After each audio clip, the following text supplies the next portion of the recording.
रमेश का जादुई गुल्लक।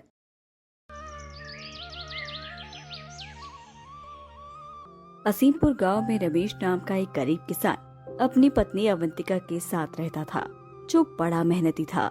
लेकिन कड़ी मेहनत के बाद भी उसके दिन बस गरीबी में गुजर ही रहे थे। लेकिन फिर भी रमेश जितना बन पाता सबकी मदद करता। मैं दिन रात मेहनत करता हूँ, फिर भी हमारे पास खाने को ये रूखा सूखा ही है। पता नहीं मैं तुम्हें कभी एक अच्छा जीवन दे भी पाऊंगा कि नहीं। अरे ऐसा क्यों कह रहे हैं आप बस अपना काम ईमानदारी और मेहनत से करिए। देखना भगवान एक दिन इसी ईमानदारी का फल भी हमें जरूर देगा। पता नहीं अवंतिका वो दिन भी कभी आएगा। आप निराश न हो, आपने कभी किसी का बुरा नहीं किया, और तो और आपने हर स्थिति में लोगों की मदद की है। ऐसे में भगवान भी आपकी मदद जरूर करेगा। वो कहते हैं ना, अच्छे वक्त को आने में भी वक्त लगता है, बस यही समझ लीजिए। अच्छा ठीक है, मैं खेत पर जमीन जोतने जा रहा हूँ और हाँ, आज दिन भर वहीं रहूंगा। काम ज्यादा है तो घर शाम देर तक ही लौटूंगा। तुम अपना ध्यान रखना और समय पर खाना खा लेना। अच्छा ठीक है, लेकिन आप खाना तो खा लीजिए। नहीं, अगर खाना खाने बैठा तो देर हो जाएगी, मैं वहीं कुछ खा लूंगा। रमेश जानता था कि घर में थोड़ा ही राशन बचा है। ऐसे में अगर वो खाना भी वो खा लेता तो अवंतिका के लिए कुछ ना बचता।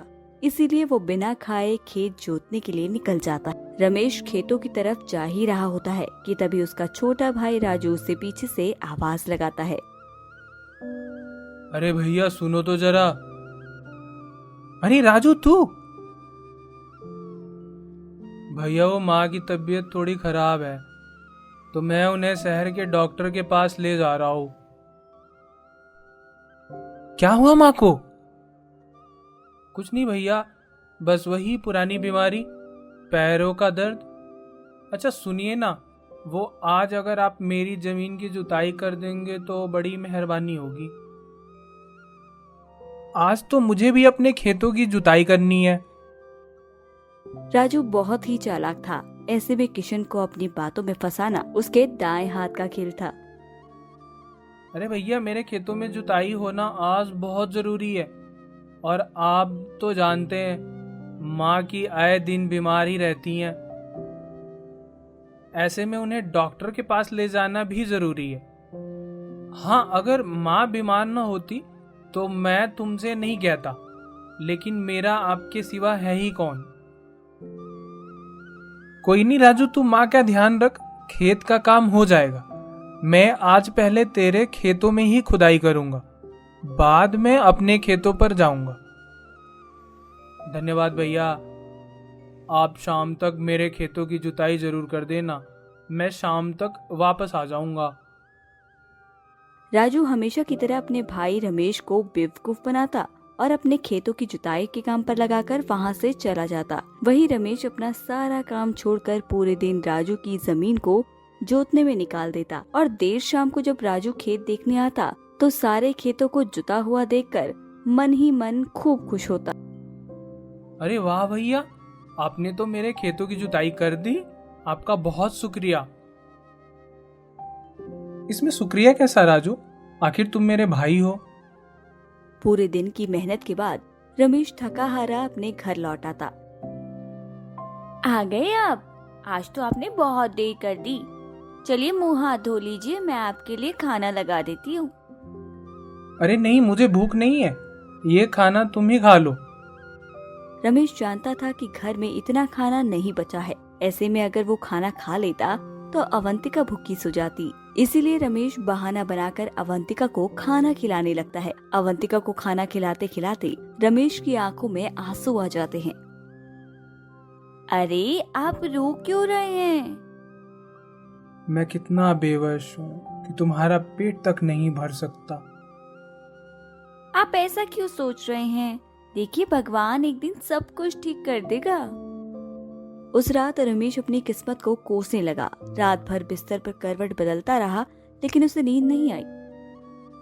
क्या करूं, किस्मत के साथ साथ अब तो नींद ने भी साथ छोड़ दिया है। एक काम करता हूं, खेत पर ही चला जाता हूं। वैसे भी आज खेत में कोई काम नहीं हुआ। रमेश लालटेन और कुदाली उठाकर अपने खेतों पर जाने लगा और वहां जाकर जुताई का काम शुरू कर दिया। रमेश को खेतों की जुताई करते करते सुबह हो जाती है कि तभी उसे जमीन के अंदर से सोनी सी चमकती चीज नजर आती है। अरे ये क्या है? लगता है कोई बर्तन है, खोद कर देखता हूँ। रमेश जैसे ही थोड़ी और खुदाई करता है, उसे वहां से 2 सोने की गुल्लक मिलती हैं। सोने की उन गुल्लक को देखकर रमेश की आंखें खुली की खुली रह जाती हैं। अरे यह गुल्लक तो सोने का लग रहा है। इसमें तो सोने का सिक्का भी पड़ा है। लगता है भगवान ने मेरी सुन ली। अवंतिका सच ही कहती थी, अच्छे काम का फल जरूर मिलता है। तभी तो मुझे ये सोने की 2 गुल्लक मिली। रमेश इन गुल्लक को लेकर घर जा ही रहा होता है कि तभी उसे रास्ते में एक बूढ़ी औरत मिलती है। वो बूढ़ी औरत रमेश से अपने बीमार पति के लिए पैसा मांगती है। मेरे पास पैसे तो नहीं है, लेकिन ये सोने का गुल्लक है। इसे बाजार में बेचकर आपको अच्छा खासा पैसा मिल जाएगा, जिससे आप अपने पति का इलाज करा सकेंगी। बेटा, तुमने मेरी मदद की, मेरा आशीर्वाद है तुम्हें। तुम्हें कभी गरीबी का सामना नहीं करना पड़ेगा। बूढ़ी औरत की मदद करके रमेश को काफी अच्छा लगता है और फिर सोने की गुल्लक को लेकर वो अपने घर चला जाता है। अरे आप रात पर कहाँ थे? तो सब छोड़ो अवंतिका, ये देखो। मैं कब से आपको ढूंढ रही थी। ये गुल्लक कैसा? रात को मैं खेती करने खेत पर चला गया था। वहां जुताई करते समय यह सोने का गुल्लक मिला है, और तो और इसमें एक सोने का सिक्का भी मिला है। देखा ना, मैं ना कहती थी कि एक दिन भगवान हमारी जरूर सुनेगा। देर ही सही, लेकिन भगवान ने आज आपकी मेहनत का फल आपको दे ही दिया। रमेश और अवंतिका सोने की इस गुल्लक को पाकर बहुत खुश थे। उन्होंने गुल्लक में रखे सोने के सिक्के को बेचकर अपने खाने पीने का सारा सामान खरीदा और रात को भरपेट खाना भी खाया। अगली सुबह जब रमेश उस गुल्लक को देखने लगा तो उसने देखा कि उसमें एक और सोने का सिक्का रखा था।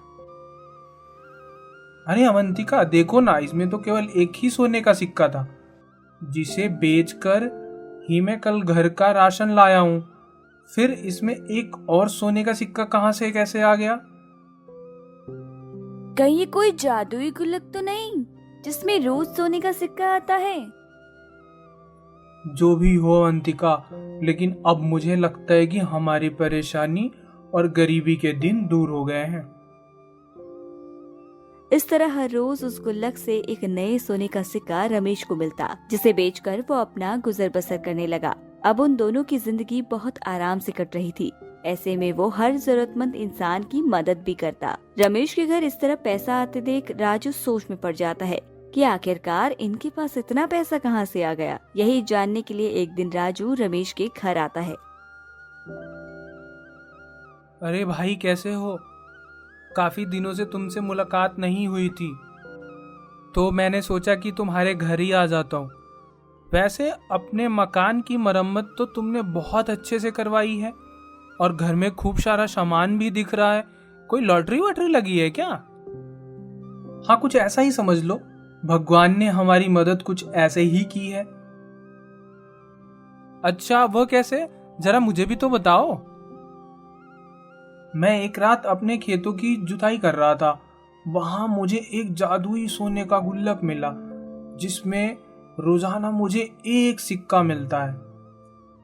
जादुई गुल्लक के बारे में सुन राजू के होश उड़ जाते हैं, जिसके बाद उसके मन में उस गुल्लक को पाने का लालच आ जाता है। मौका देखकर वो एक दिन रमेश के घर में उस गुल्लक को चोरी करने पहुंचता है। रमेश का वो जादुई गुल्लक मंदिर के पास ही रखा था। अरे, यही वो जादुई गुल्लक है जो हर रोज एक सोने का सिक्का उगलता है। पर ये इसकी जगह नहीं है, इसे तो मेरे पास होना चाहिए। लेकिन कोई नहीं, अब इसे मैं अपने घर ले जाऊंगा और हर रोज इसमें से एक सोने का सिक्का मिलेगा। राजू ने जैसे ही उस गुल्लक को उठाने के लिए हाथ लगाया तो वो गुल्लक मिट्टी का हो गया। राजू समझ ही नहीं पाता कि उसके साथ हुआ क्या। राजू गुल्लक को फिर से नीचे रखता तो वो सोने का हो जाता और फिर से हाथ लगाता तो वो मिट्टी का बन जाता। जब बहुत देर तक ऐसा होता रहा तब राजू को ये एहसास हो गया कि ये गुल्लक भाई को भगवान ने उसकी ईमानदारी के लिए दिया है, इसीलिए वो जादू भी सिर्फ उसी के लिए है। तो मित्रों, हम सभी को अपने जीवन में नेकी और सच्चाई से जीवन जीना चाहिए। अगर हम मेहनत और ईमानदारी से काम करेंगे तो भगवान भी हमारी मदद जरूर करेगा।